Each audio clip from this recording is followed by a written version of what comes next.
Hello les amis, j'espère que vous allez bien. Aujourd'hui, je vous partage une délicieuse recette de pain au raisin 100% maison. Une recette hyper gourmande et en plus, je te partage comment je fais de jolis feuilletages pour réussir ces pains au raisin. C'est parti pour la recette. Pour la préparation, on commence par la pâte. Tu mets 200 ml de lait tiède dans ton saladier et tu rajoutes 8 g de levure boulangère déshydratée. Tu mélanges le tout et tu laisses dissoudre la levure. Une fois que c'est fait et que la levure est bien activée, tu rajoutes 50 g de sucre. Tu mélanges et ensuite tu vas venir rajouter 150 g de beurre fondu. Ensuite, tu vas rajouter 400 g de farine. Et enfin, tu rajoutes une cuillère à café de sel. Toujours éviter que le sel ne touche la levure. Et maintenant, tu vas mélanger jusqu'à avoir une pâte homogène. Une fois que tu obtiens une pâte homogène, tu vas continuer la préparation de la pâte sur ton plan de travail.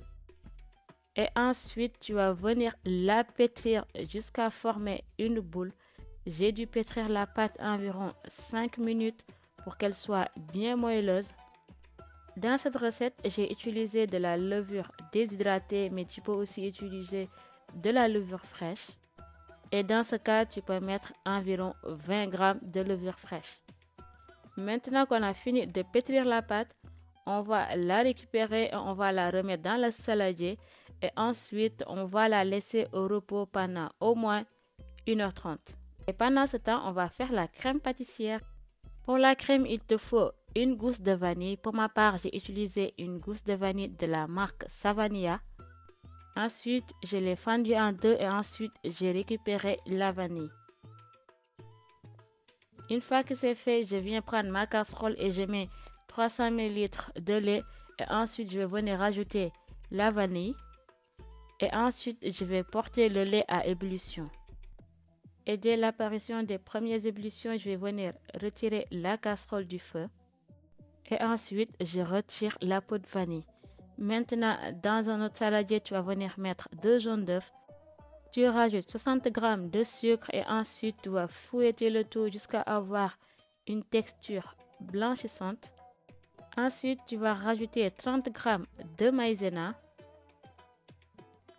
et tu mélanges encore.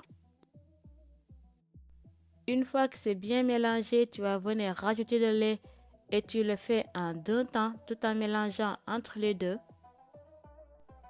Tu rajoutes une première fois, tu mélanges et ensuite tu rajoutes une deuxième fois, c'est pour éviter les grumeaux. Et maintenant, tu remets ton mélange dans ta casserole que tu vas remettre au feu pour finaliser la crème pâtissière.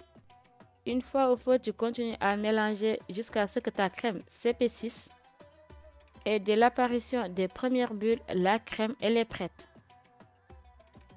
Maintenant, tu vas la transférer dans ton bol et ensuite, tu vas la filmer au contact. Tu la laisses tiédir et ensuite tu vas la mettre au frais en attendant le reste de la préparation. Après le temps de repos, la pâte a bien doublé de volume. Maintenant, on va venir la dégazer et ensuite on va venir la travailler. Tu vas travailler un peu la pâte et ensuite tu vas venir former un boudin et puis tu vas la découper en petits pâtons. Tu vas en faire environ 5. Et là, mon astuce pour un joli feuilletage, c'est de découper la pâte en petits pâtons et ensuite tu vas venir tous les étaler. Avant de les superposer, assure-toi de mettre un peu de farine pour éviter qu'elle ne colle.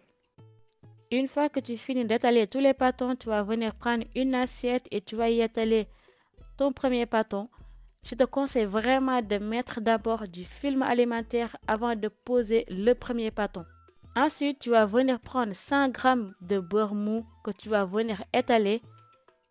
Ensuite, tu vas déposer un autre pâton et puis tu remets une couche de beurre. C'est ça qui va constituer le feuilletage. Et c'est une façon vraiment simple pour avoir de jolis feuilletages sans prendre trop de temps.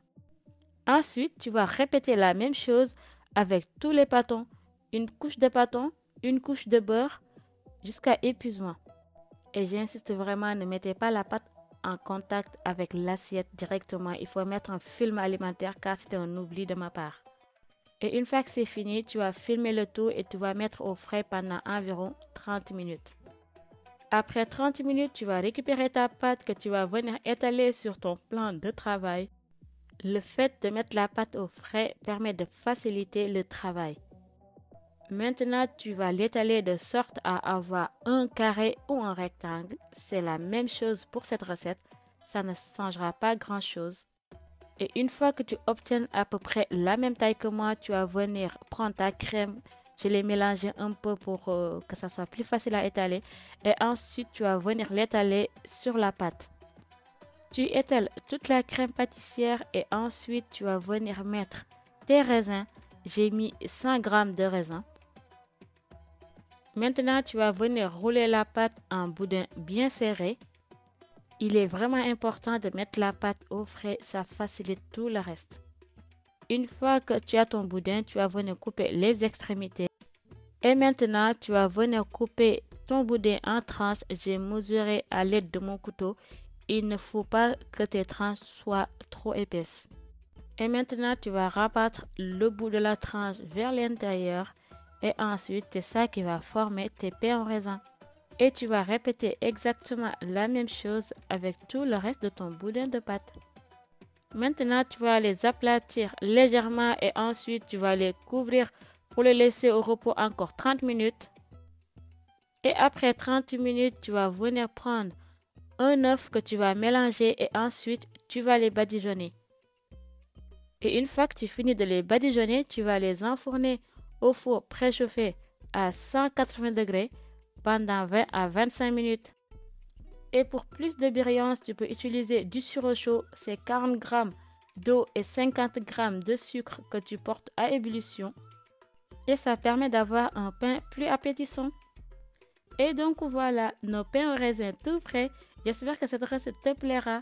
N'hésite pas à liker, à commenter et à partager. Je te dis à bientôt pour une nouvelle recette. Bisous!